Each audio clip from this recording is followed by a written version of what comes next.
12 kingdoms, 47 kings, over 3,000 nobles, all reduced to decorative bones in Queen Seraphine's macabre palace. What started as a single skull trophy evolved into the most terrifying collection in history, where every piece of furniture was crafted from her victim's remains. Let us know where you're watching from and what time it is for you in the comments. It's always fascinating to see who's joining us from all corners of the world. Now dim the lights, maybe turn on a fan for that soft hum in the background. And let's begin our journey together tonight. 12 kingdoms, 47 kings, over 3,000 nobles, all reduced to decorative bones in Queen Seraphine's macabre palace. What started as a single skull trophy evolved into the most terrifying collection in history, where every piece of furniture was crafted from her victim's remains. Let us know where you're watching from and what time it is for you in the comments. It's always fascinating to see who's joining us from all corners of the world. Now dim the lights, maybe turn on a fan for that soft hum in the background. And let's begin our journey together tonight. The morning Princess Seraphine inherited the throne of Valdoria. She stood before her father's corpse with eyes that betrayed nothing of the grief expected from a dutiful daughter. King Aldwin lay in state upon the grand marble platform, his face peaceful yet somehow diminished, as if death had revealed weaknesses that life had carefully concealed. The court physician had pronounced the cause as sudden fever, though whispers among servants spoke of more sinister possibilities that none dared voice before the 18-year-old princess who would soon become their queen. Seraphine possessed a beauty that seemed almost otherworldly. Raven black hair cascading like liquid shadow and pale green eyes holding depths suggesting knowledge far beyond her years. Yet something unsettling lurked beneath her perfection. A coldness that made even closest attendants feel they were being evaluated rather than served. Nobles who had watched her grow often remarked she seemed carved from marble herself. Beautiful but untouchable, graceful but somehow inhuman. The coronation ceremony 3 days later revealed the first glimpses of what lay beneath that porcelain exterior.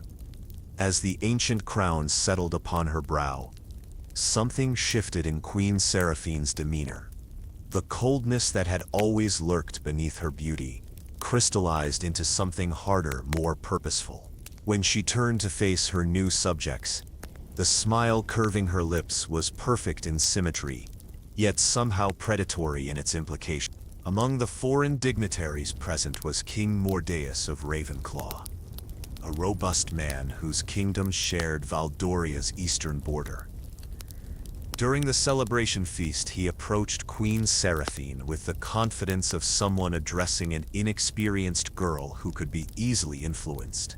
He spoke of friendship between their realms, of maintaining her father's policies, of cooperation's benefits. Words carefully chosen yet carrying unmistakable implications about Valdoria's vulnerability under such young leadership. Queen Seraphine listened with apparent attention, her head tilted as if considering his every word. When he finished, she remained silent for a long moment, studying his face with intensity that made him shift uncomfortably. Then she smiled, an expression so perfectly crafted it seemed like artwork, and spoke words that would echo through halls of power for decades. She thanked King Mordeus for his concern, expressing gratitude for his guidance offer. Yet her voice carried undertones, transforming polite diplomacy into something far more dangerous. She made clear that Valdoria would honor treaties and maintain peaceful relations with all neighbors who respected its sovereignty. The emphasis she placed on sovereignty left no doubt about her position on territorial disputes or challenges to her authority. Within a month, formal correspondence from King Mordeus escalated their diplomatic tensions into crisis. His letter challenged several territorial claims and demanded renegotiation of trade agreements favoring Valdoria. The language was carefully legal but unmistakably threatening. Designed to test the young queen's resolve, Queen Seraphine's response was swift and uncompromising. She rejected his demands outright and issued counter-demands even more audacious than his challenges. Her letter demonstrated mastery of diplomatic language that surprised her most experienced advisors.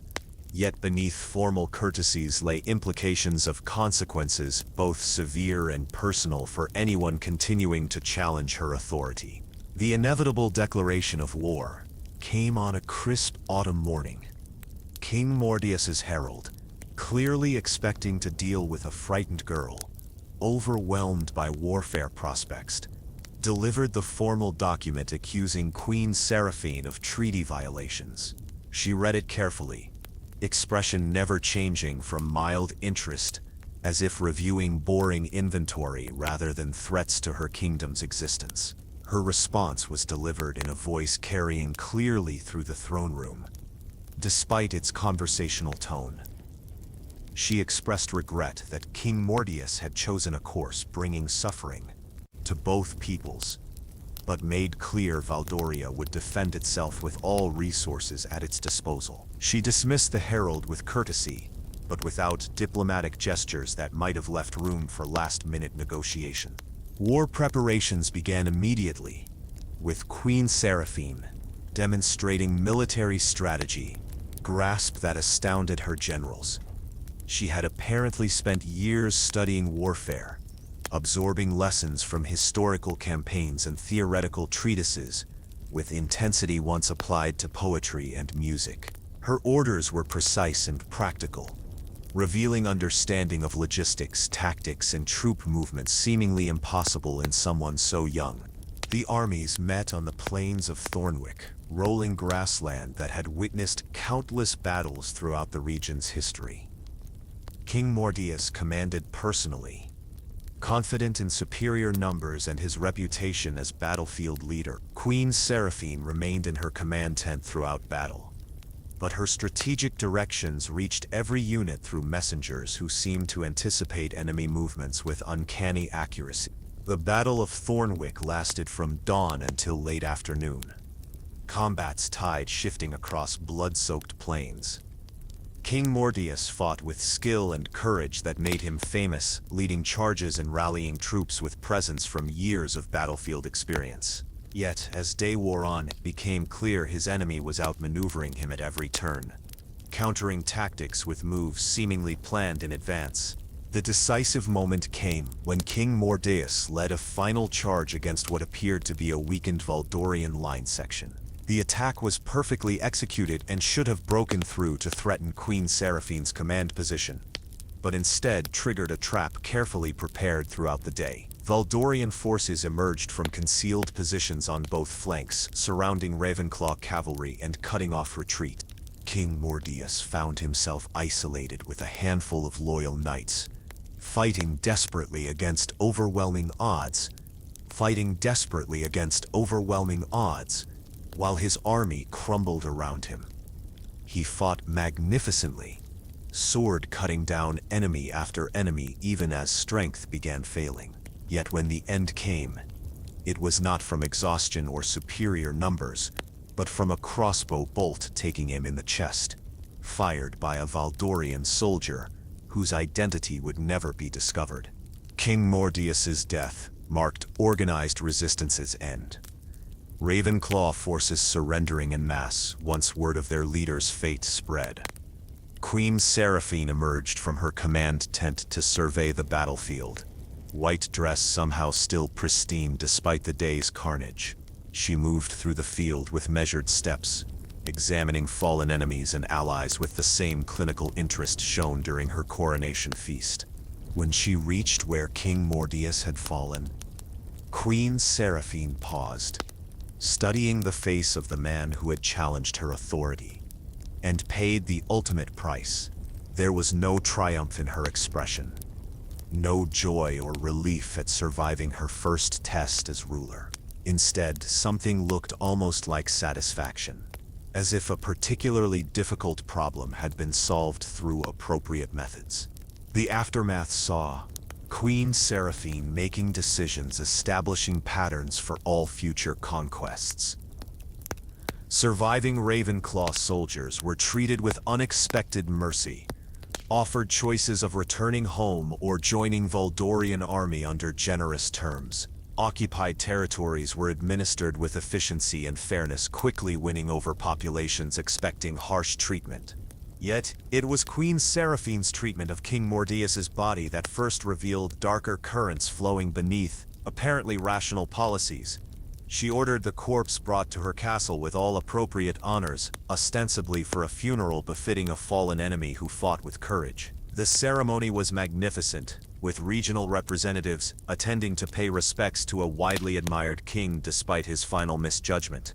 What funeral guests didn't know was that Queen Seraphine had made very specific arrangements for King Mordius's remains. After public ceremonies concluded, his body was delivered to craftsmen summoned from distant cities, specialists in metalworking and preservation whose skills were rarely requested by conventional rulers. These artisans worked in absolute secrecy, following instructions prepared with meticulous attention to detail.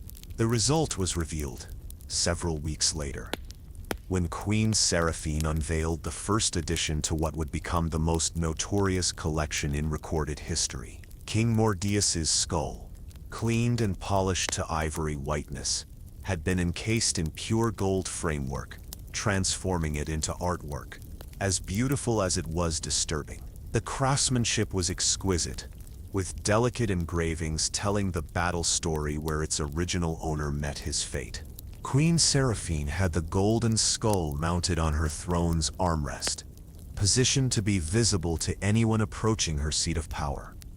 The placement was clearly deliberate, designed to send messages about fate awaiting anyone challenging her authority. Yet she presented the addition as memorial to a worthy opponent, speaking of King Mordius with apparent respect and admiration for his courage and honor. The court's reaction to their queen's first trophy was mixed. Some courtiers praising her creativity in honoring fallen enemies, while others felt deeply disturbed by implications of using human remains as decorative elements. Yet none dared voice concerns directly, particularly after witnessing clinical efficiency with which Queen Seraphine had planned and executed her first military campaign. The golden skull of King Mordius became the foundation stone of Queen Seraphine's collection, the first physical manifestation of an obsession that would grow to encompass entire kingdoms and thousands of lives. Those who knew her well began noticing subtle behavior changes, a heightened focus on death and preservation that seemed to energize her in ways conventional royal pursuits never had. As winter settled over Valdoria, Queen Seraphine spent increasing time in private chambers, studying texts on anatomy, preservation techniques and crafting objects from organic materials. She commissioned construction of special workshops within the castle, spaces equipped with tools and materials, seeming more appropriate for scientific research than royal recreation. Artisans working in these chambers were bound by contracts ensuring absolute discretion, paid generous wages guaranteeing loyalty and silence. By her first year's end as queen, Seraphine had established herself as a ruler of exceptional capability and equally exceptional ruthlessness. Her kingdom prospered under guidance, her people lived in peace and security, and enemies had learned to fear consequences of challenging her authority. Yet beneath these conventional achievements lay beginnings of something that would ultimately transform her from successful monarch into a legend of terror, haunting the region for generations.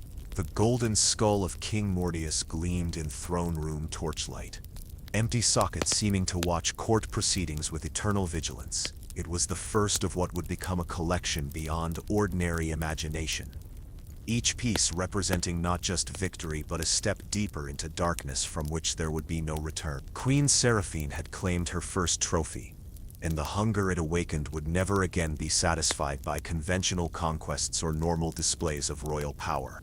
The Bone Queen's reign had begun. 5 years had passed since Queen Seraphine's first victory, and the golden skull of King Mordius had been joined by 2 more equally magnificent trophies that gleamed from positions around the royal throne. The throne room of Valdoria Castle had undergone subtle but unmistakable changes during this period. transformed from a conventional seat of power into something suggesting both artistry and menace in equal measure. The second skull belonged to King Theron of Grimwald, whose mountain kingdom had fallen after a siege lasting barely 3 months.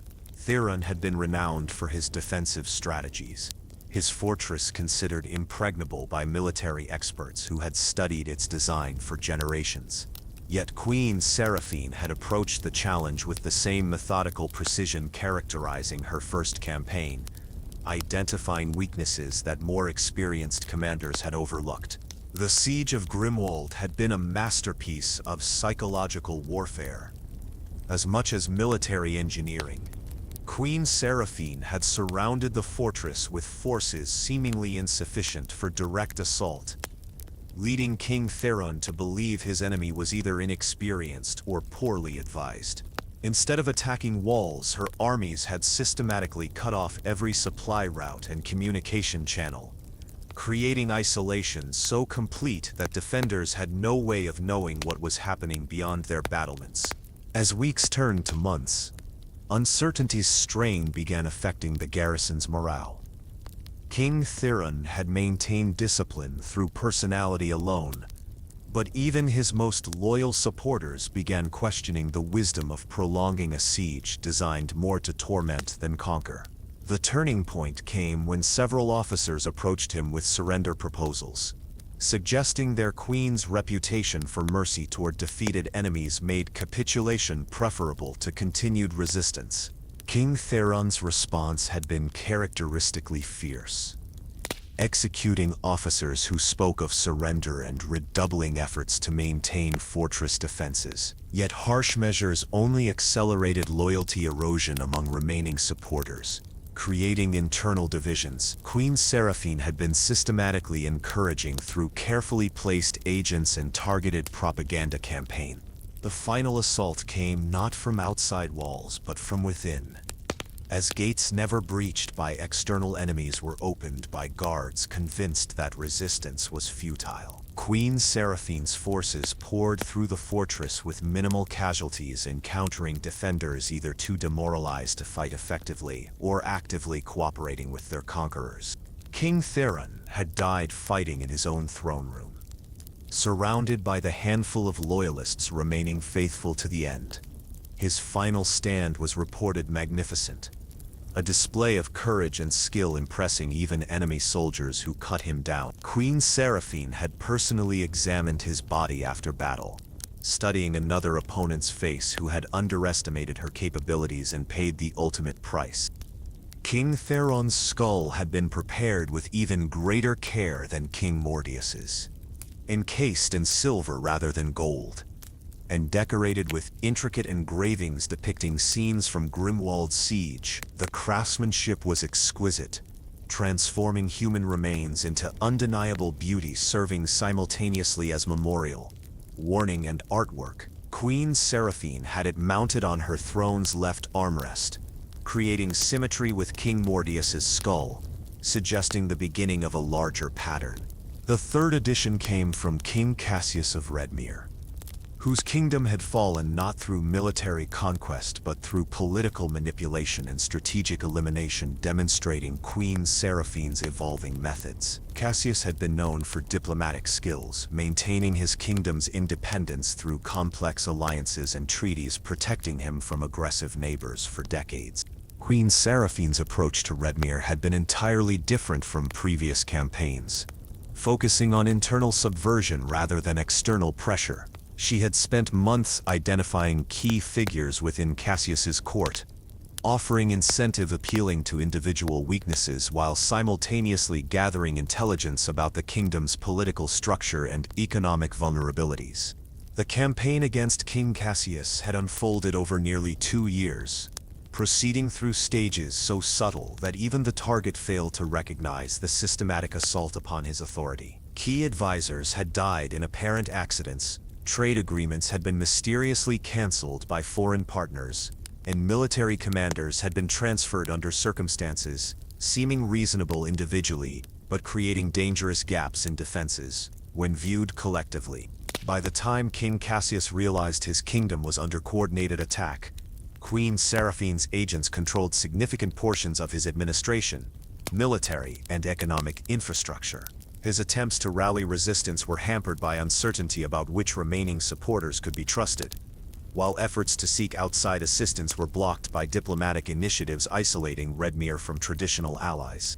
The end had come during a feast, celebrating what King Cassius believed was successful negotiation of new trade agreements, restoring his kingdom's economic stability. The wine served at celebration had been treated with substances carefully selected for specific effects, creating symptoms mimicking natural illness, while ensuring the king's death would appear to result from conventional causes. King Cassius had died in apparent agony. Final hours marked by convulsions and delirium, horrifying witnesses, while effectively preventing coherent final statements or accusations. Queen Seraphine had arrived at Redmir's capital within days of his death, ostensibly to pay respects to a neighboring monarch, but actually to oversee installation of a puppet government formally requesting annexation by Valdoria. King Cassius's skull had been prepared with platinum fittings and decorations incorporating precious gems arranged in patterns telling his kingdom's fall story. The artistry involved had surpassed even previous examples, creating an object simultaneously beautiful and deeply disturbing in its implications. Queen Seraphine had it mounted at her throne's back, positioned to be visible to anyone approaching from behind. With 3 kingdoms absorbed into her growing empire, and 3 royal skulls adorning her throne, Queen Seraphine had begun attracting attention from political observers throughout the region, struggling to understand her rapid expansion's implications. Her methods defied conventional categories, combining traditional warfare, political intrigue, and psychological manipulation in ways seeming almost supernatural in effectiveness.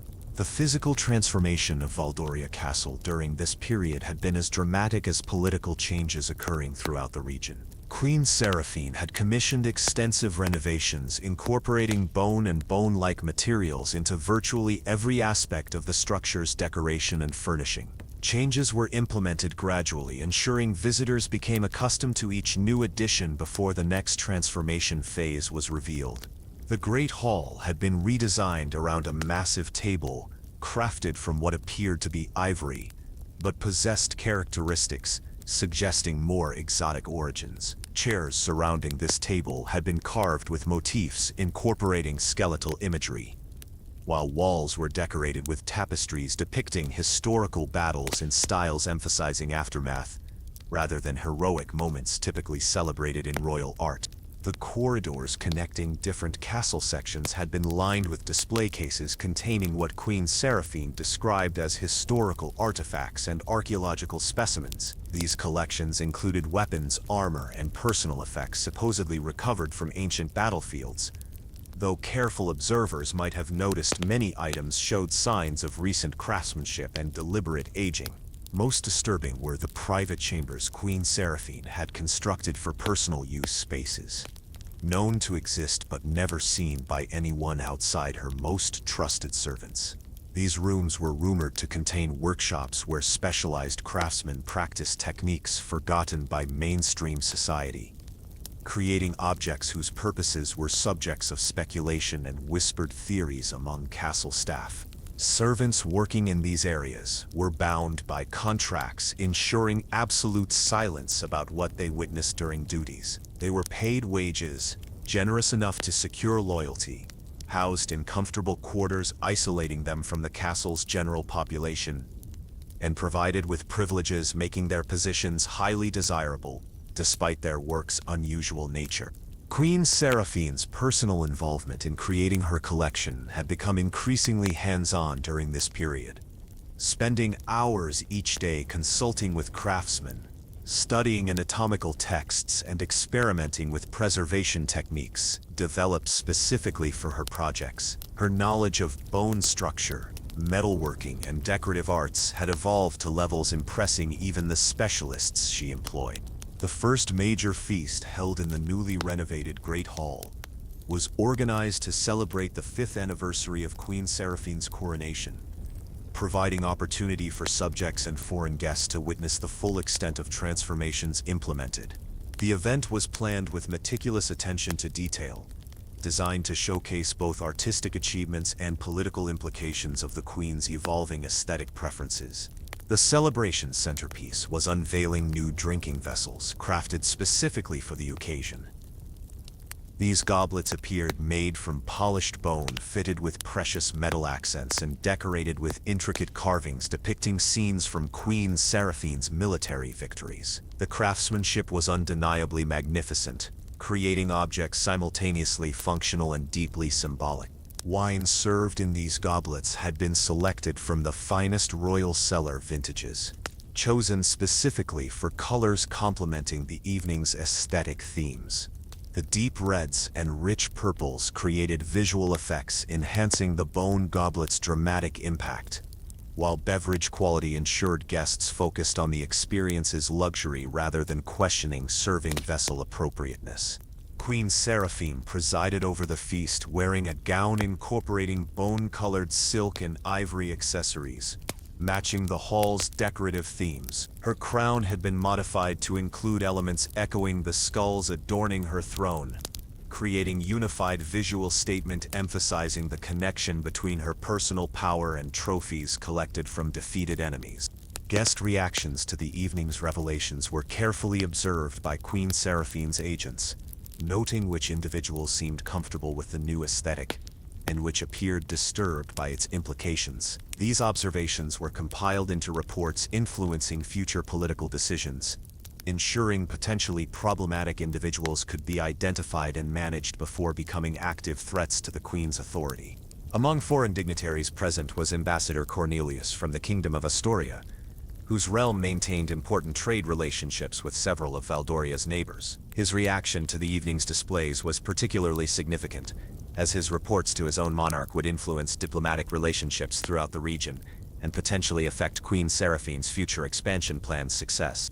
Ambassador Cornelius had maintained perfect diplomatic composure throughout the evening, offering appropriate compliments on decorations artistry while carefully avoiding comments that might be interpreted as criticism or approval of their more disturbing implications. His diplomatic neutrality skill was impressive, but Queen Seraphine detected subtle discomfort signs suggesting his true reactions differed greatly from public statements. Conversations during the feast revealed important information about the political landscape Queen Seraphine would need to navigate during future campaigns. Several kingdoms were already forming defensive alliances designed to contain her expansion, while others quietly explored accommodation possibilities that might preserve independence through strategic cooperation. The evening concluded with entertainment specifically designed to reinforce messages conveyed by hall decorations and serving vessels. Musicians performed compositions incorporating victory and conquest themes, while dancers enacted historical battle scenes emphasizing triumph glory over fallen enemies. Performances were artistically sophisticated, while remaining politically unambiguous in supporting Queen Seraphine's expanding authority. As guests departed, each was presented with small gifts serving as evening mementos while subtly reinforcing primary messages. These tokens were crafted from materials echoing celebration aesthetic themes, creating objects recipients would find difficult to display or discard without making political statements about their attitudes toward Queen Seraphine's methods and objectives. The anniversary celebration's success confirmed Queen Seraphine's assessment that her subjects and neighbors were prepared to accept increasingly dramatic manifestations of her power, provided they were presented within contexts emphasizing artistry and historical precedent rather than crude intimidation. Positive reactions she observed encouraged her to proceed with even more ambitious plans for expanding both her collection and political influence. In months following the feast, Queen Seraphine began receiving diplomatic overtures from kingdoms whose rulers sought to avoid fates befalling Kings Mordaeus, Theron, and Cassius. These negotiations provided opportunities to test new expansion approaches, relying more heavily on voluntary submission than military conquest, potentially allowing her to add new territories without warfare's expenses and uncertainties. Yet even as she explored diplomatic alternatives, Queen Seraphine continued strengthening military capabilities and developing new techniques for both conventional warfare and more subtle political manipulation forms. Her experiences with her first 3 conquests had taught valuable lessons about relationships between fear, respect, and obedience that would inform all future interactions with potential enemies and allies alike. The 3 skulls adorning her throne had become symbols not just of past victories, but future possibilities, representing living opponents' transformation into permanent monuments to her growing power.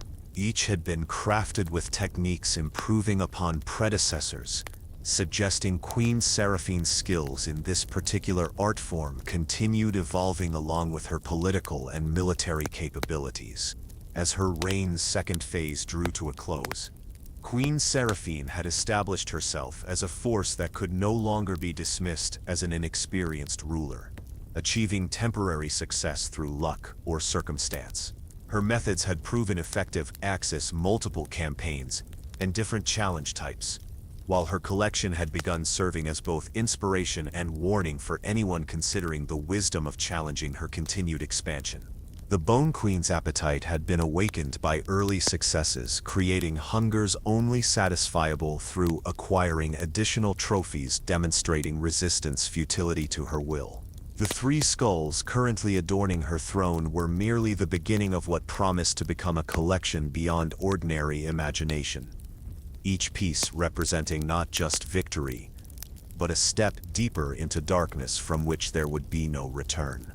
15 years had transformed Queen Seraphine from an ambitious young ruler into something that existed beyond the normal categories of monarchy, her palace having evolved into a testament to the power that could be achieved through the systematic collection and display of human remains. The throne room that had once been a conventional seat of royal authority had become the centerpiece of what visitors now whispered about as the Bone Palace, a structure that challenged every assumption about the relationship between beauty and horror.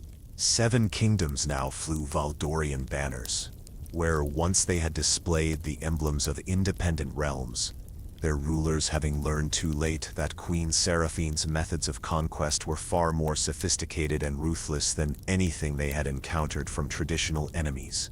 The collection of royal skulls that adorned her throne had grown accordingly, each new addition representing not just another victory but another step in the evolution of techniques that had begun with simple trophy-taking and developed into something approaching high art. The palace itself had been systematically reconstructed during this period, transformed from a conventional medieval fortress into something that resembled a cathedral dedicated to death and dominance.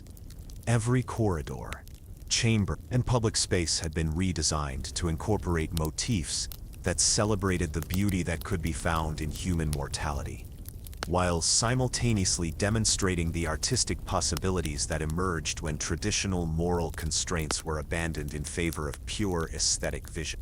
The Great Hall had become a masterpiece of architectural innovation, its vaulted ceilings supported by columns that appeared to be carved from single pieces of ivory but possessed characteristics that suggested more exotic origins. The floor had been inlaid with patterns that depicted historical battles in styles that emphasized the elegance of death rather than the glory of victory, while the walls displayed tapestries that incorporated actual bone fragments into their decorative schemes. Most impressive of all was the throne itself, which had been completely reconstructed to accommodate the growing collection of royal skulls, while maintaining the dignity appropriate to a seat of imperial power. The original chair had been replaced by a massive structure that rose nearly to the ceiling, its framework crafted from materials that gleamed like polished bone, while supporting a network of platforms and display areas that showcased each skull within an appropriate artistic context. The 7 royal skulls that now adorned the throne represented the rulers of Grimwald, Redmere, Blackwood, Thornwick, Raven's Hollow, Ironhold, and Goldmere, each prepared according to techniques that had been refined through years of experimentation and study. The craftsmanship involved in their preservation and decoration had evolved to levels that impressed even the most sophisticated artisans, creating objects that transcended their origins to become works of art worthy of the greatest collections. King Victor of Blackwood had been the fourth addition to Queen Seraphine's collection, his skull prepared with obsidian fittings that reflected his kingdom's primary natural resource, while incorporating design elements that told the story of his realm's absorption into the growing Valdorian Empire. His defeat had been accomplished through economic warfare rather than direct military action, demonstrating Queen Seraphine's increasing sophistication in identifying and exploiting her enemies' vulnerabilities. The campaign against Blackwood had begun with systematic disruption of the kingdom's mining operations, achieved through combinations of industrial sabotage, labor unrest, and diplomatic pressure that had reduced production to levels insufficient to maintain the realm's economic stability. King Victor had responded to these challenges with increasingly desperate measures that had alienated his own subjects while failing to address the underlying causes of his kingdom's decline.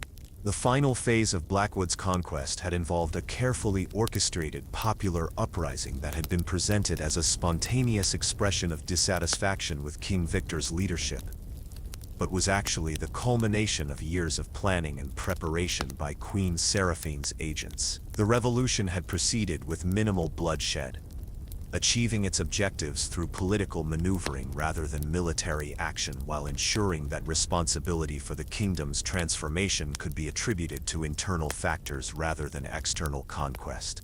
King Victor's death had occurred during the storming of his palace by revolutionaries, who had been encouraged to view him as the primary obstacle to their kingdom's prosperity and freedom. His skull had been recovered from the ruins of the throne room where he had made his final stand, later transported to Valdoria for preparation according to techniques that had been specifically developed for incorporating volcanic glass into precious metal frameworks. The fifth skull belonged to King Edmund of Thornwick, whose realm had fallen through a combination of military pressure and diplomatic isolation that had demonstrated Queen Seraphine's ability to coordinate multiple forms of attack simultaneously. Edmund had been known throughout the region for his defensive strategies, his kingdom's mountain fortresses considered impregnable by conventional siege techniques. Queen Seraphine's approach to Thornwick had involved the systematic elimination of the kingdom's allies and trading partners achieved through combinations of political pressure, economic incentives, and carefully timed military actions that had left Edmund's realm increasingly isolated from potential sources of support. The actual conquest had been accomplished through a series of lightning strikes that had captured key strategic positions before effective resistance could be organized. The skull of King Edmund had been prepared with copper and bronze fittings that reflected his kingdom's metallurgical traditions, while incorporating design elements that depicted scenes from the mountain campaigns that had led to his downfall. The artistry involved had been particularly challenging due to the need to capture the rugged beauty of Thornwick's landscape within the constraints imposed by working with human remains and precious metals. King Aldrich of Ravenshollow had provided the sixth addition to the collection, his skull prepared with silver and moonstone decorations that reflected his kingdom's reputation for scholarship and mystical studies. His realm had been conquered through methods that had specifically targeted the intellectual infrastructure that had been the source of Ravenshallow's influence, demonstrating Queen Seraphine's understanding that different kingdoms required different approaches to ensure their complete absorption. The campaign against Ravenshollow had involved the systematic recruitment of the kingdom's scholars, mystics, and researchers, achieved through offers of resources and opportunities that had been impossible to refuse. The departure of these intellectual leaders had gradually weakened the kingdom's ability to maintain the sophisticated systems that had preserved its independence, while simultaneously strengthening Queen Seraphine's own capabilities in areas that had previously been beyond her expertise. King Aldrich's final defeat had come through the application of techniques that had been developed by his own former subjects, scholars who had been convinced that their knowledge would be better preserved and utilized within the framework of Queen Seraphine's expanding empire. His death had been accomplished through methods that had demonstrated the practical applications of theoretical knowledge, while his skull had been prepared using alchemical processes that had been perfected in Ravenshallow's own laboratories. The seventh and most recent addition to the collection had come from King Maximilian of Goldmere, whose wealthy kingdom had fallen through economic manipulation that had demonstrated Queen Seraphine's mastery of financial warfare. Goldmere had been renowned throughout the region for its banking systems and trade networks, its prosperity seemingly providing protection against the forms of attack that had proven effective against less affluent neighbors. Queen Seraphine's assault on Goldmere had been conducted entirely through economic channels, utilizing techniques that had gradually transferred the kingdom's wealth to institutions and individuals, loyal to her interests, while creating financial crises that had undermined King Maximilian's ability to maintain his realm's stability. The process had taken several years to complete, proceeding through stages so subtle that even sophisticated observers had failed to recognize the systematic nature of the attack.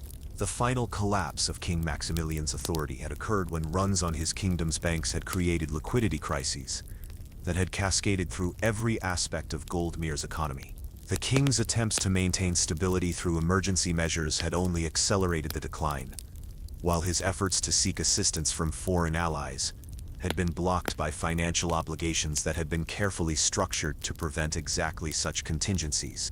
King Maximilian's death had occurred during riots that had erupted when his subjects realized that their prosperity had been systematically transferred to foreign interests over a period of years. His skull had been prepared with gold and precious stone decorations that had actually been crafted from materials that had once belonged to Goldmere's royal treasury, creating an irony that Queen Seraphine found particularly satisfying. The transformation of the palace during this 15-year period had involved more than simple decoration, extending to fundamental changes in the building's structure and purpose that had created spaces designed specifically for the display and appreciation of Queen Seraphine's growing collection. The most impressive of these new areas was the Gallery of Victories, a vast chamber that had been constructed to house artifacts and memorabilia from each of her conquests. The gallery contained detailed dioramas that depicted key moments from each campaign, crafted with such attention to historical accuracy that they served as valuable educational resources as well as monuments to Queen Seraphine's strategic genius. Each display was accompanied by artifacts that had been recovered from the relevant battlefields, including weapons, armor, and personal effects that had belonged to both victors and vanquished. The centerpiece of the gallery was a massive map that showed the extent of Queen Seraphine's empire, with conquered territories marked in colors that corresponded to the decorative schemes used for each royal skull. The map was updated regularly to reflect new acquisitions and administrative changes, serving as both a practical reference tool and a visual representation of the scope of achievements that had been accomplished during the Queen's reign.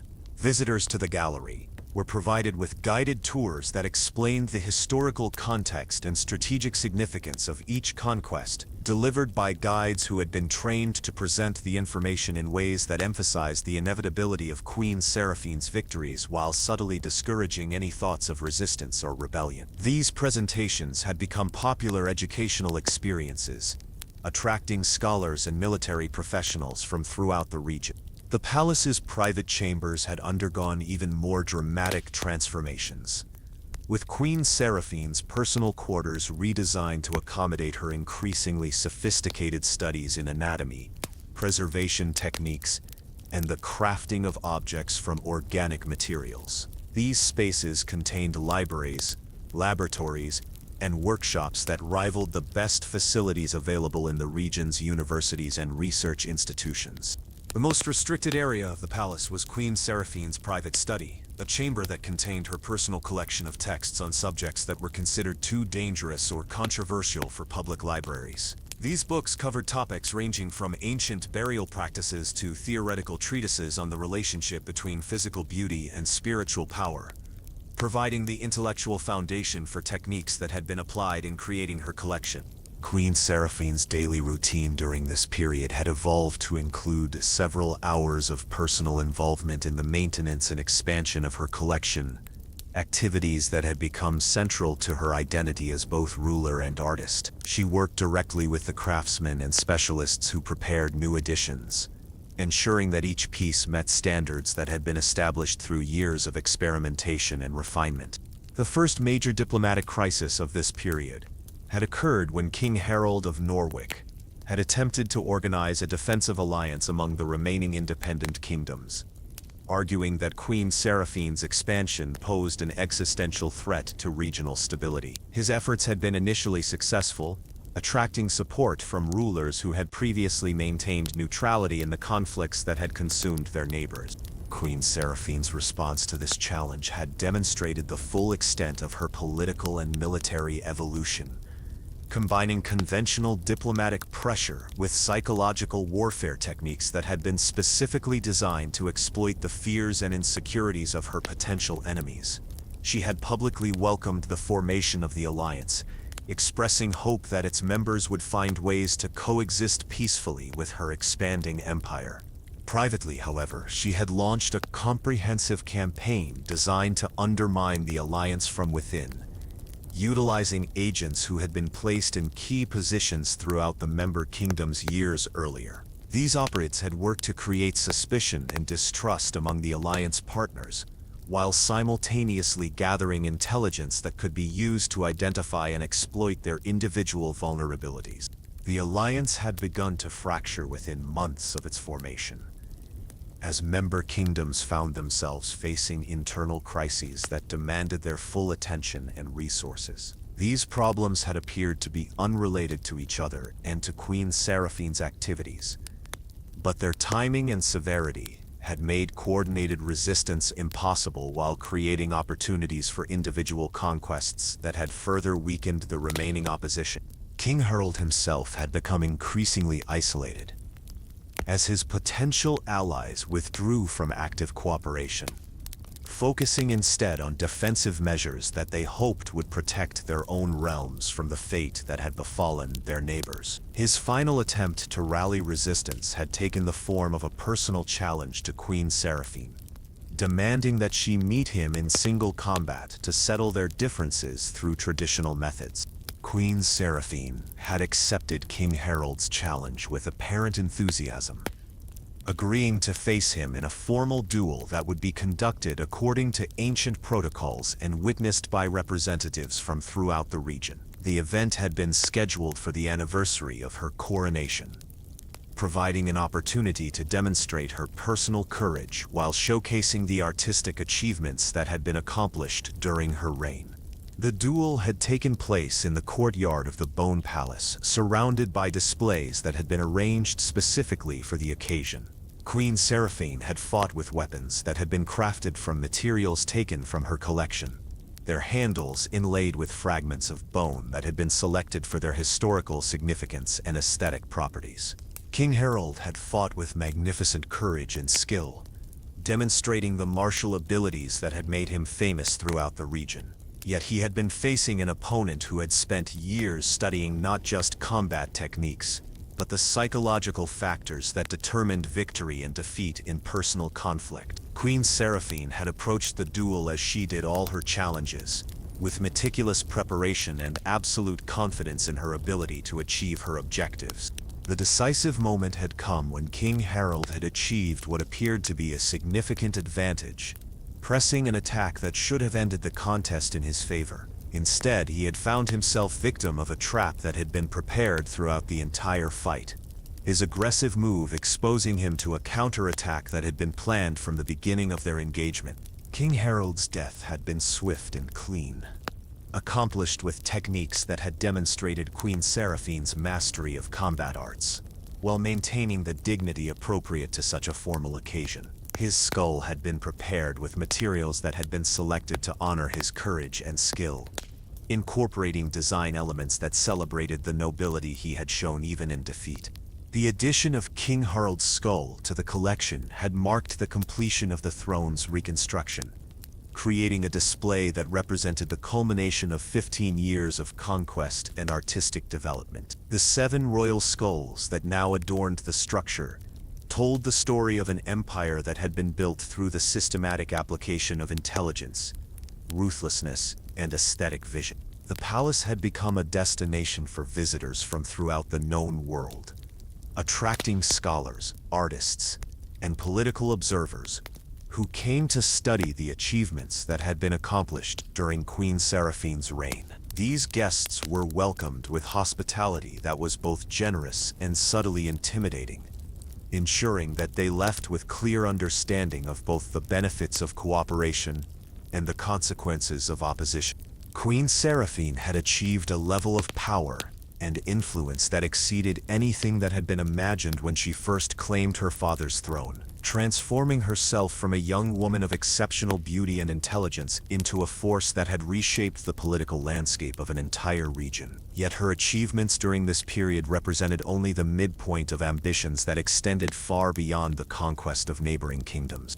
The Bone Palace stood as testament to the possibilities that emerged when conventional moral constraints were abandoned in favor of pure aesthetic vision, while the collection it housed demonstrated the artistic potential that could be realized through the systematic application of techniques that had been refined through years of experimentation and study. Queen Seraphine had created something that was simultaneously beautiful and terrifying, serving as both inspiration and warning for anyone who encountered its magnificent horrors.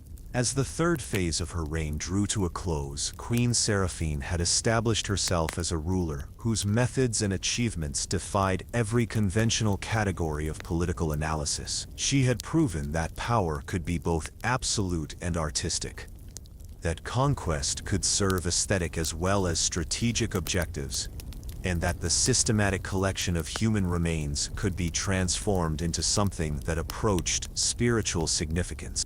The 7 skulls that adorned her throne represented more than simple trophies. They were components of a larger work of art that told the story of her evolution from ambitious princess to something that existed beyond normal human categories. Each had been prepared according to techniques that had improved upon their predecessors, suggesting that Queen Seraphine's skills in this particular art form continued to evolve along with her political and military capabilities. The appetite that had been awakened by her early successes had grown into something that could only be satisfied through increasingly ambitious projects, while the techniques she had developed suggested possibilities that extended far beyond the conquest of individual kingdoms. The Bone Palace had become the center of an empire, but it was also the foundation for achievements that would ultimately transcend the normal limits of political power and artistic expression. 30 years had passed since Princess Seraphine first claimed her father's throne, and the world had learned to speak her name in whispers that carried equal measures of awe and terror. The Bone Palace had evolved from an impressive monument to imperial power into something that challenged the very foundations of civilization, while Queen Seraphine herself had transcended the normal categories of human achievement to become a force that existed beyond conventional understanding. 11 kingdoms now comprised the Valdorian Empire, their former independence transformed into administrative divisions that served a greater vision of unity through conquest and artistic expression. The collection of royal skulls that adorned the imperial throne had grown to reflect these achievements, each new addition representing not just another victory, but another step in the evolution of techniques that had begun with simple trophy-taking and developed into something approaching religious significance. The palace complex had expanded far beyond its original boundaries, incorporating structures that had been designed specifically to accommodate the growing scope of Queen Seraphine's collection and the increasing sophistication of the techniques used in its creation and display. The original throne room had become merely the centerpiece of a vast architectural complex that served simultaneously as seat of government, artistic monument, and spiritual center for an empire built upon the systematic transformation of human remains into objects of transcendent beauty. The Imperial Gallery had grown to encompass an entire wing of the palace, its corridors lined with displays that chronicled not just Queen Seraphine's military victories, but the artistic evolution that had accompanied her political expansion. Each conquered kingdom was represented by elaborate installations that incorporated artifacts, memorabilia, and preserved remains into comprehensive narratives that celebrated both the inevitability of their defeat and the beauty that had emerged from their absorption into the empire. The most impressive addition to the complex during this period had been the Hall of Eternal Victory, a massive chamber that housed what Queen Seraphine had begun to call her Crown of Conquest. This extraordinary artifact represented the culmination of 30 years of artistic development, incorporating the skulls of 40 defeated kings into a single masterpiece that defied every conventional understanding of both jewelry and sculpture.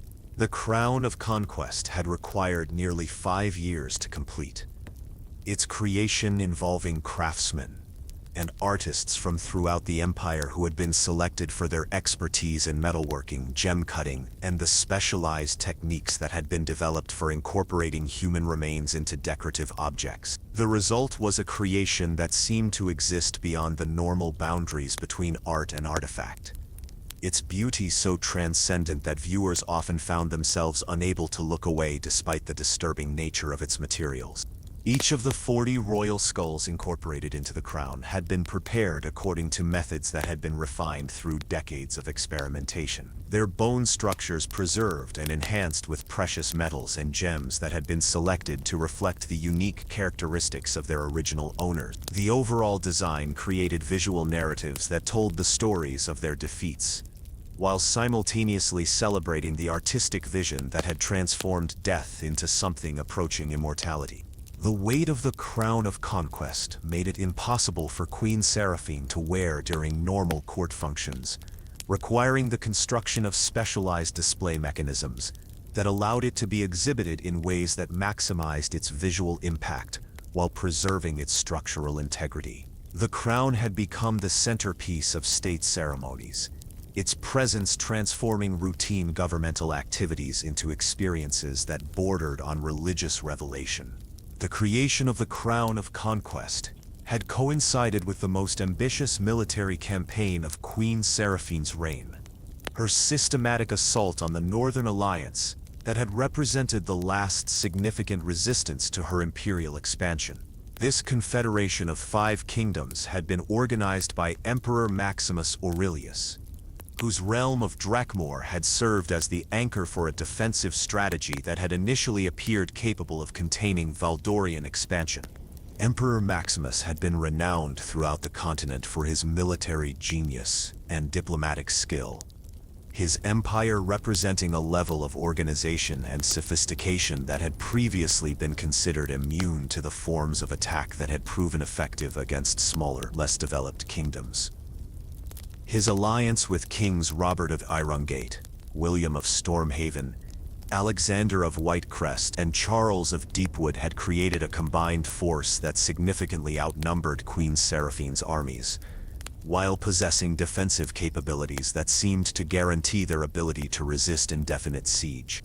Queen Seraphine's approach to this ultimate challenge had demonstrated the full extent of her evolution as both military strategist and political manipulator, combining conventional warfare with psychological operations, economic warfare, and forms of sabotage that had been developed through 30 years of experimentation and refinement. Her campaign had proceeded through multiple phases, each designed to achieve specific objectives while contributing to a larger strategy that would ultimately prove irresistible. The first phase had involved the systematic disruption of communication and supply lines connecting the alliance members, achieved through combinations of direct military action and covert operations that had gradually isolated each kingdom from its partners. This isolation had been accomplished so subtly that alliance leaders had initially attributed their communication difficulties to natural causes and administrative inefficiencies, rather than coordinated enemy action. The second phase had focused on economic warfare, designed to strain the resources that the alliance required to maintain its military preparations and defensive installations. Queen Seraphine's agents had manipulated commodity markets, disrupted trade relationships and created artificial shortages that had forced alliance members to divert resources from military purposes to civilian needs that had become increasingly urgent as the economic pressure intensified. The third phase had involved psychological operations designed to erode the morale and unity that held the alliance together, utilizing propaganda techniques that had been refined through decades of practice and study. These operations had focused on exploiting existing tensions between alliance members while creating new sources of suspicion and distrust that had gradually undermined their ability to coordinate effective resistance. The fourth and final phase had been the military campaign itself, launched when intelligence operations had confirmed that the Alliance's capacity for coordinated resistance had been sufficiently degraded to ensure the success of direct assault. Queen Seraphine had personally commanded this campaign, demonstrating tactical skills that had evolved far beyond those she had possessed during her early conquests. The Battle of Crimson Fields had been the decisive engagement of the campaign, pitting the combined armies of the Northern Alliance against Valdorian forces that had been organized according to principles that incorporated lessons learned from 30 years of continuous warfare. The battle had lasted for 3 days and nights, its outcome remaining uncertain, until the final hours when strategic maneuvers that had been planned months in advance had finally achieved their intended effects. Emperor Maximus had fought with magnificent courage throughout the battle, personally leading charges and rallying his troops with demonstrations of leadership that had inspired even his enemies' admiration. His tactical decisions had been sound and his execution had been flawless, yet he had been facing an opponent whose understanding of warfare had evolved beyond conventional categories to encompass psychological, economic, and spiritual dimensions that traditional military training had never addressed. The decisive moment had come when Emperor Maximus had committed his reserve forces to what appeared to be a breakthrough opportunity, massing his cavalry for a charge that should have shattered the Valdorian center and opened the way for total victory. Instead, he had found himself the victim of an elaborate deception that had been prepared throughout the entire battle. His forces channeled into a position where they could be destroyed through coordinated attacks from multiple directions. The death of Emperor Maximus had marked the effective end of organized resistance to Queen Seraphine's expansion, his army surrendering en masse once word of their leader's fate had spread through their ranks. The other alliance leaders had been captured alive during the battle's aftermath, providing Queen Seraphine with the opportunity to demonstrate new techniques for dealing with defeated enemies that had been developed during the long period of preparation for this ultimate confrontation. The public ceremonies that followed had been designed to demonstrate both the futility of resistance and the artistic possibilities that emerged from defeat, each execution conducted according to methods that reflected the unique characteristics of its subject, while contributing to an overall narrative that celebrated the triumph of superior vision over conventional opposition. King Robert of Irongate had been the first to meet his fate, his execution conducted using weapons that had been forged from metals taken from his own kingdom's mines and decorated with designs that incorporated symbols representing his realm's industrial heritage. The ceremony had been designed to demonstrate that his kingdom's resources would be better utilized under imperial administration than they had been under his independent rule. King William of Stormhaven had met his end through methods that incorporated the maritime traditions of his coastal kingdom.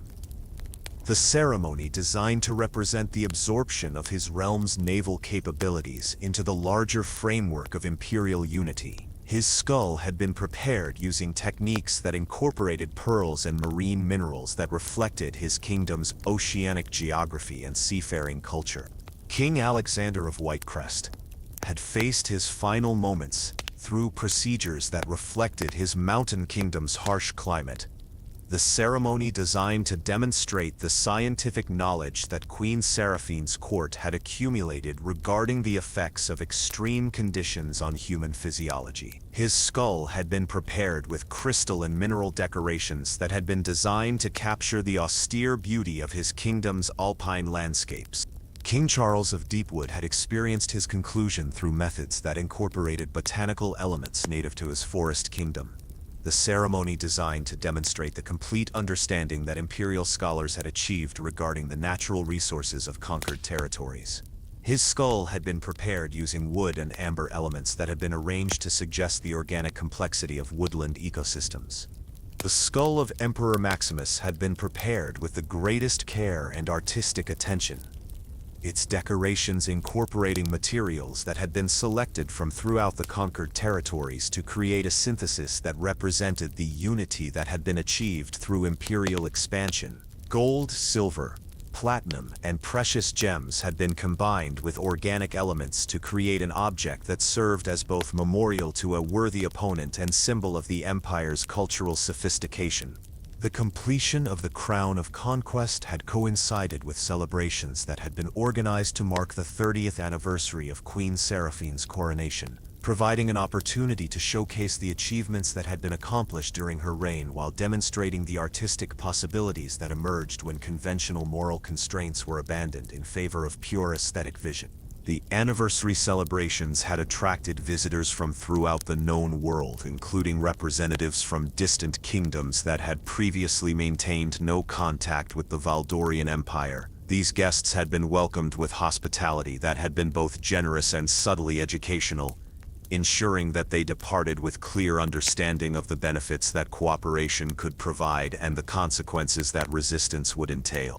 The centerpiece of the anniversary celebration had been the formal presentation of the Crown of Conquest in the Hall of Eternal Victory, a ceremony that had been designed to demonstrate the relationship between political power and artistic achievement that had been developed during Queen Seraphine's reign. The crown had been displayed using lighting and staging techniques that had created visual effects approaching the supernatural, transforming the viewing experience into something that bordered on religious revelation.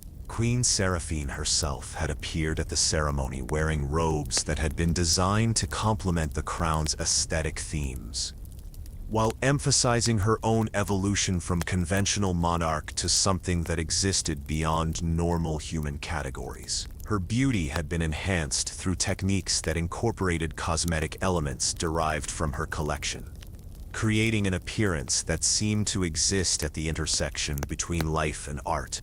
The presentation ceremony had been accompanied by musical compositions that had been specifically commissioned for the occasion, their themes designed to celebrate both the military victories that had made the crown possible and the artistic vision that had transformed human remains into objects of transcendent beauty. The performances had been delivered by musicians who had been selected for their ability to create emotional effects that enhanced the visual impact of the crown, while contributing to the overall spiritual significance of the experience.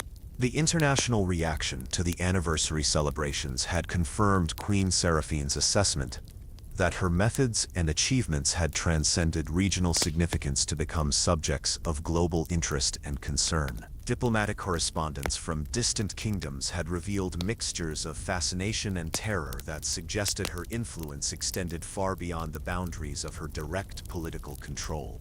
Several foreign rulers had sent gifts that had been designed to demonstrate their respect for Queen Seraphine's achievements, while subtly communicating their desire to maintain peaceful relationships with her empire. These offerings had included rare materials, artistic works, and scientific instruments that had been incorporated into the palace's collections while serving as symbols of the international recognition that her methods had achieved.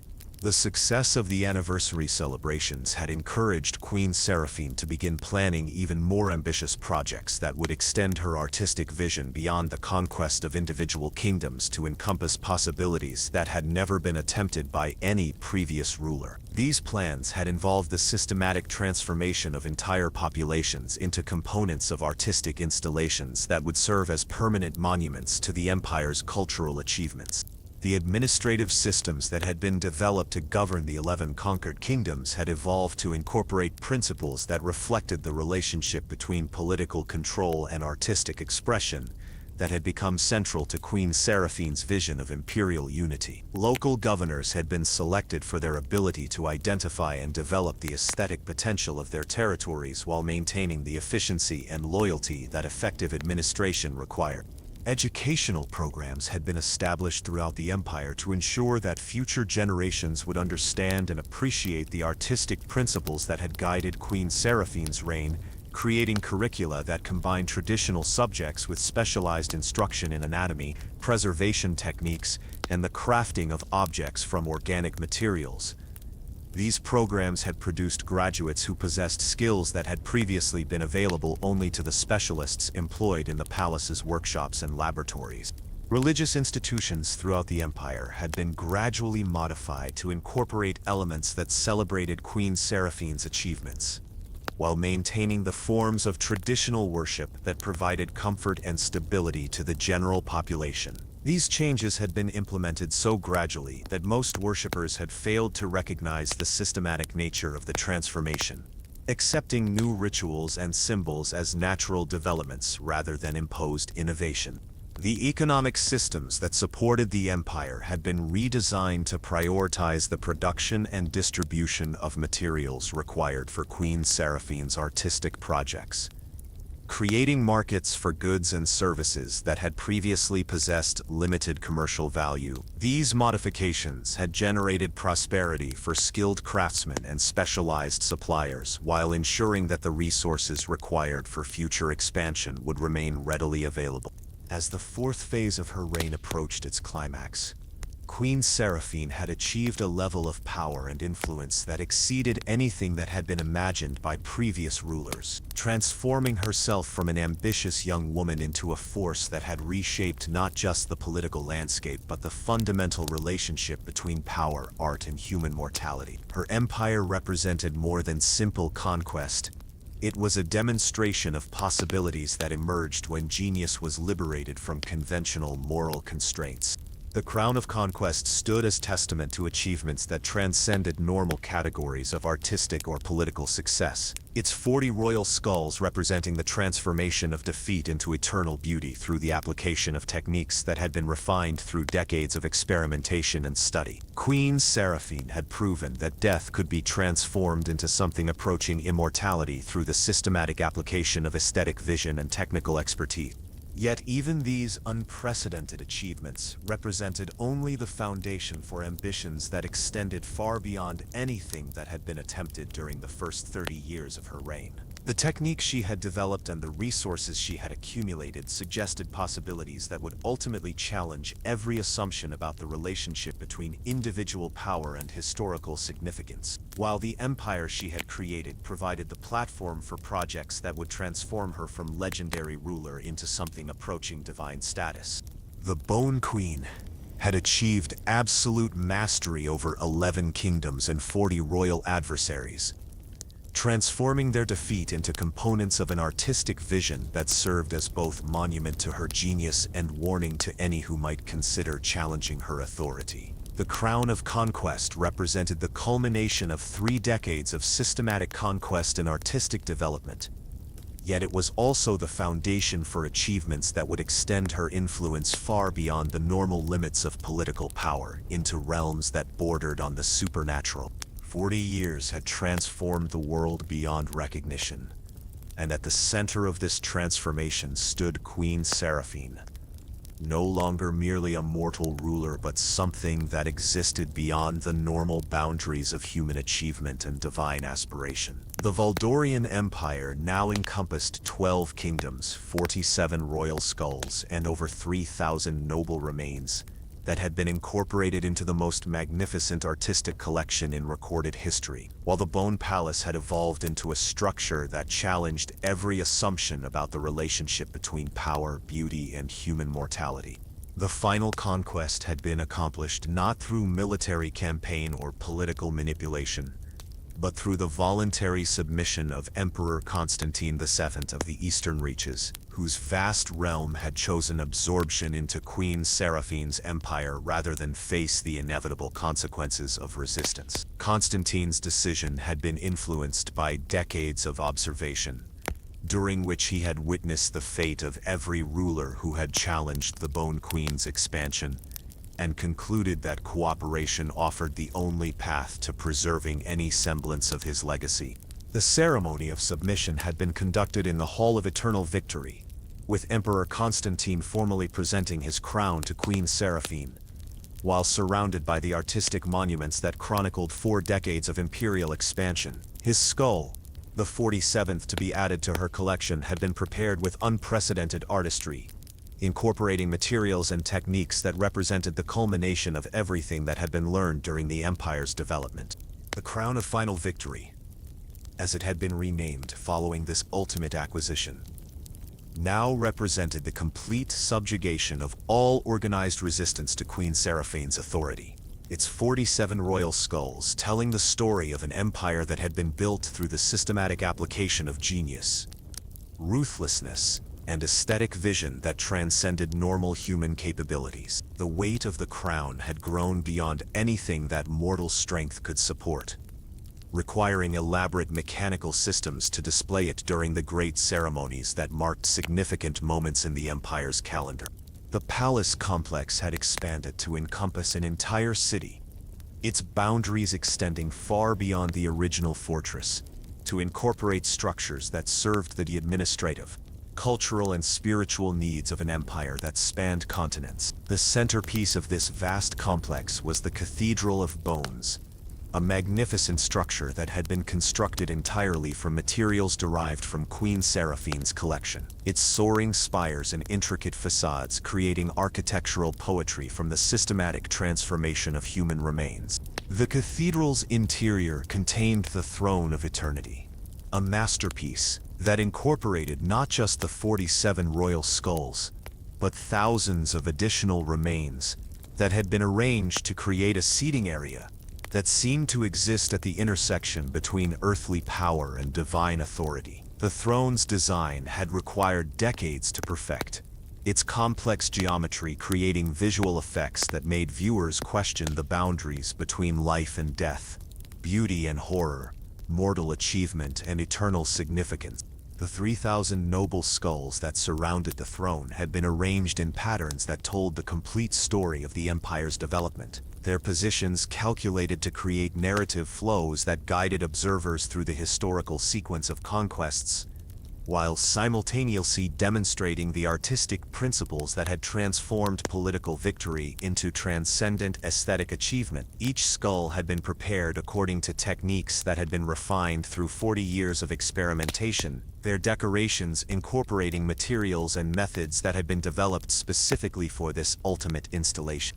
Queen Seraphine herself had undergone transformations during these 4 decades that had elevated her beyond the normal categories of human beauty and royal authority. Her appearance enhanced through techniques that incorporated elements derived from her collection in ways that created effects approaching the supernatural. Her skin possessed a luminescence that seemed to emanate from within, while her eyes held depths that suggested knowledge of secrets that had been hidden from ordinary mortals since the beginning of time.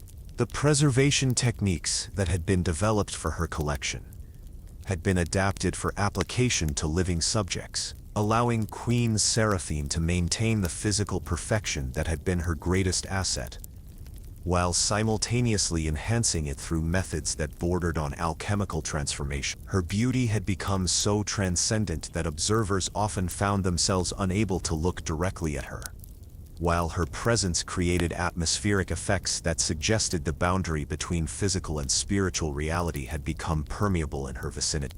The imperial court had evolved to accommodate Queen Seraphine's transformation, its protocols and ceremonies designed to reflect her elevation beyond normal human categories, while maintaining the governmental functions that were required to administer an empire of unprecedented scope and complexity. Courtiers who served in her immediate presence underwent preparation that included education in specialized subjects and exposure to experiences that enabled them to function effectively in an environment where conventional reality had been systematically modified.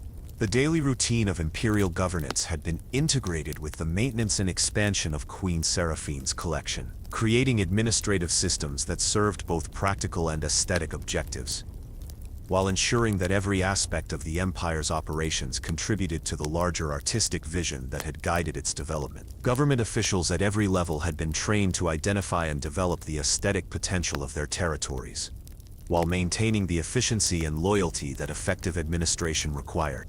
The educational systems that had been established throughout the empire had produced entire generations who understood and appreciated the artistic principles that had guided Queen Seraphine's reign, creating populations that were capable of participating in projects that would have horrified their ancestors, while viewing such activities as natural expressions of cultural sophistication and imperial loyalty. These citizens had developed skills and perspectives that enabled them to contribute to artistic installations that incorporated human remains, while viewing such work as honorable service to the empire's cultural development.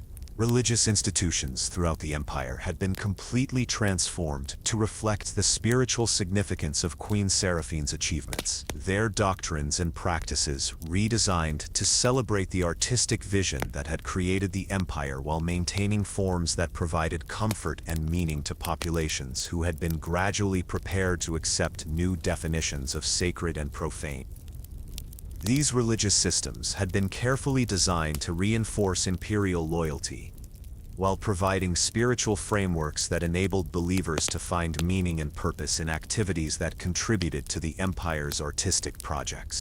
The economic systems that supported the empire had been optimized to serve the specialized needs of Queen Seraphine's collection, creating markets and distribution networks that ensured the ready availability of materials, tools, and expertise required for projects of unprecedented scope and complexity.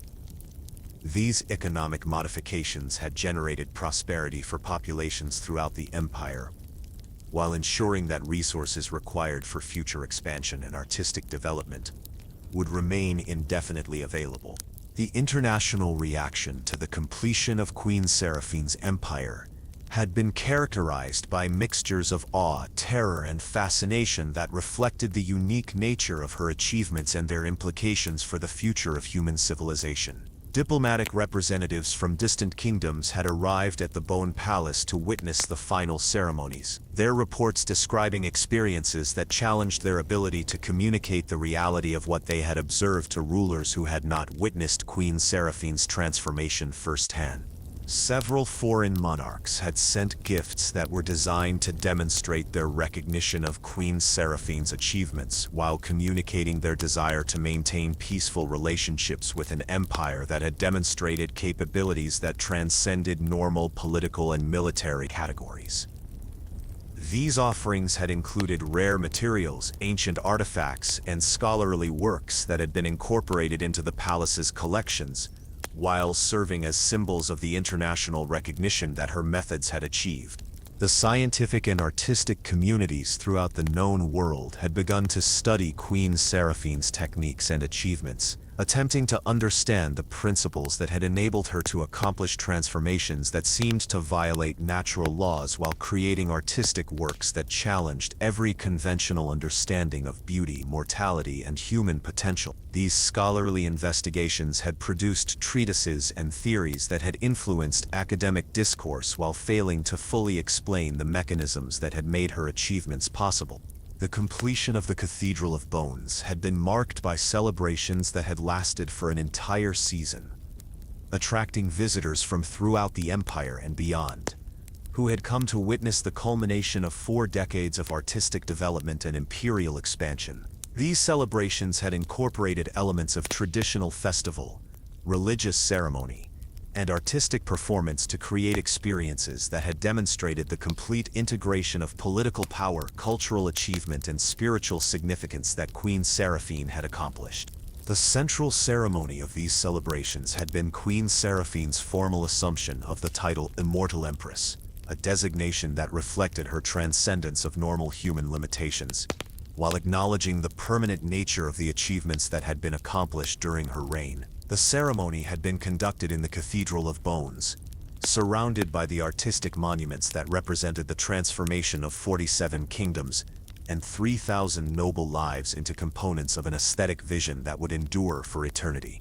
The assumption of immortal status had been accompanied by demonstrations of capabilities that confirmed Queen Seraphine's evolution beyond normal human categories, including displays of knowledge and power that suggested her connection to forces that existed beyond the boundaries of ordinary reality. These demonstrations had been witnessed by representatives from throughout the empire and foreign kingdoms, ensuring that news of her transformation would spread throughout the known world. The administrative systems of the empire had been modified to reflect Queen Seraphine's immortal status, creating governmental structures that were designed to function indefinitely under her eternal guidance, while maintaining the flexibility required to accommodate future expansion and artistic development. These systems had been tested and refined through 4 decades of imperial administration, ensuring their capability to support projects of unlimited scope and duration. The preservation techniques that had been developed for Queen Seraphine's collection had been perfected to ensure the eternal maintenance of artistic works that incorporated organic materials, creating conservation methods that would preserve the Cathedral of Bones and its contents for millennia, while maintaining their aesthetic impact and cultural significance. These techniques had been documented and taught to specialists throughout the empire, ensuring that future generations would possess the knowledge required to maintain and expand the collection.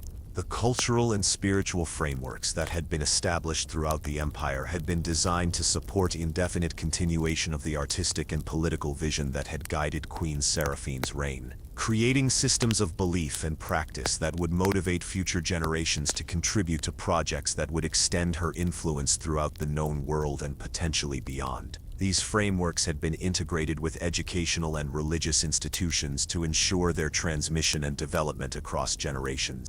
The final achievement of Queen Seraphine's 40-year reign had been the establishment of exploration and colonization programs designed to extend her empire beyond the boundaries of the known world, creating opportunities for the discovery and conquest of new territories that would provide materials and subjects for artistic projects of unprecedented scope. These programs had been organized according to principles that combine traditional exploration with systematic artistic development, ensuring that new conquests would contribute to the eternal expansion of her collection. The legacy that Queen Seraphine had created during her 4 decades of rule transcended every conventional category of historical achievement, representing the transformation of political power into something approaching divine authority, while demonstrating the artistic possibilities that emerged when genius was liberated from moral constraints. Her empire would endure eternally, its artistic monuments serving as permanent testimony to the vision that had transformed 47 kingdoms and 3,000 noble lives into components of beauty that would inspire and terrify observers for millennia to come. The Bone Queen had achieved complete victory over mortality itself, her collection serving as proof that death could be transformed into eternal beauty through the systematic application of artistic vision and technical expertise. The Cathedral of Bones stood as monument to achievements that had redefined the relationship between power and art, while the crown of final victory represented the culmination of conquests that had encompassed not just territory and subjects, but the very concepts of life and death themselves. Queen Seraphine's transformation from mortal ruler to immortal empress had been accomplished through methods that had elevated her beyond the normal boundaries of human achievement, while creating an empire that would serve as platform for projects that would extend her influence throughout eternity. The world had been reshaped according to her vision, its populations transformed into willing participants in artistic endeavors that would continue indefinitely under her eternal guidance. The immortal Bone Queen reigned supreme over an empire of unprecedented scope and beauty, her authority extending not just over territories and subjects but over the fundamental relationship between life and death, beauty and horror, mortal achievement and eternal significance. Her victory was complete and eternal, representing the ultimate triumph of aesthetic vision over every force that had previously limited human ambition and artistic possibility. The collection that had begun with a single golden skull had evolved into something that encompassed entire civilizations, while the techniques that had been developed for its creation and maintenance had opened possibilities that would enable future projects of unlimited scope and duration. Queen Seraphine had achieved immortality not just for herself but for the artistic vision that had guided her reign, ensuring that her influence would continue to shape the world for millennia beyond the span of any merely mortal rule.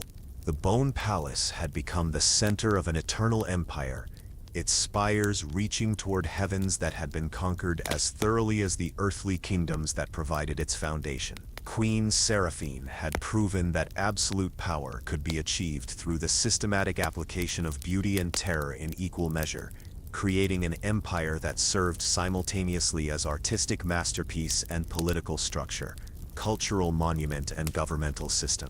The world would remember Queen Seraphine not as a mere conqueror, but as the creator of beauty that transcended every previous understanding of artistic possibility. Her collection representing the transformation of human mortality into eternal aesthetic achievement. The immortal Bone Queen had achieved victory over death itself, ensuring that her reign would continue forever while inspiring future generations to pursue their own transformations of the ordinary into the transcendent.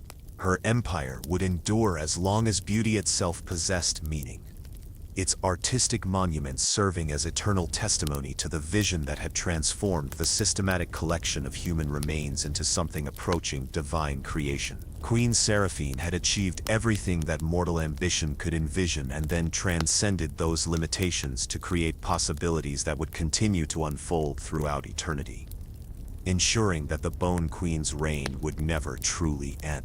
In the Cathedral of Bones, surrounded by the skulls of 47 kings and 3,000 nobles, the immortal Empress Seraphine sat upon her throne of eternity, her pale green eyes reflecting the candlelight that would burn forever in honor of her ultimate victory. She had transformed death into art, conquest into beauty, and mortality into eternal dominion. The Bone Queen had won completely, and her reign would echo through the ages as the ultimate testament to what could be achieved when genius was freed from the constraints of human morality and allowed to reshape the world according to its own dark vision of perfect, terrible beauty.